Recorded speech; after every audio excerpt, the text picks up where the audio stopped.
Once upon a time, nestled between the whispering willows and the glimmering mountains, lay the bustling, watery kingdom of Creek Town. Creek Town was famous for its winding canals, its ingenious watermills, and its inhabitants' love for all things practical. In Creek Town lived Princess Eucharia, a girl with hair the color of spun moonlight, that often escaped from her practical braids, and a spirit as bright and inquisitive as the morning sun bouncing off the canals. Unlike other princesses in storybooks she'd read, Eucharia didn't spend her days dreaming of handsome princes, or waiting idly to be rescued from towers. She spent countless hours in the royal workshop, surrounded by blueprints, inventing ingenious gadgets and gizmos. One crisp autumn morning, just as the water lilies were beginning to fold up their petals, a great, rattling rumble shook the very foundations of the royal palace. King Theron, Eucharia's father, burst into her workshop, his royal robes askew and his crown slightly askew on his head. "Eucharia, my dear," he exclaimed, practically wringing his hands. "A fearsome dragon, Ignis, has descended upon the central market square. He's accidentally set fire to the baker's prize-winning, award-deserving, fluffy as clouds berry scones." Eucharia, who was meticulously tightening a tiny screw on a miniature wind-up bird, paused, her eyebrow raising. "Scones, Papa. Not kidnapped anyone important.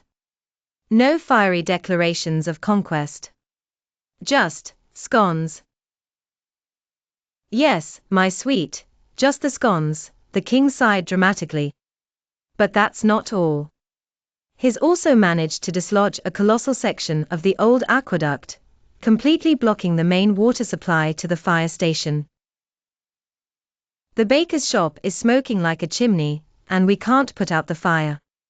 We've sent urgent messages for the bravest knights from the neighboring kingdoms, but they're still several kingdoms away, probably polishing their armor.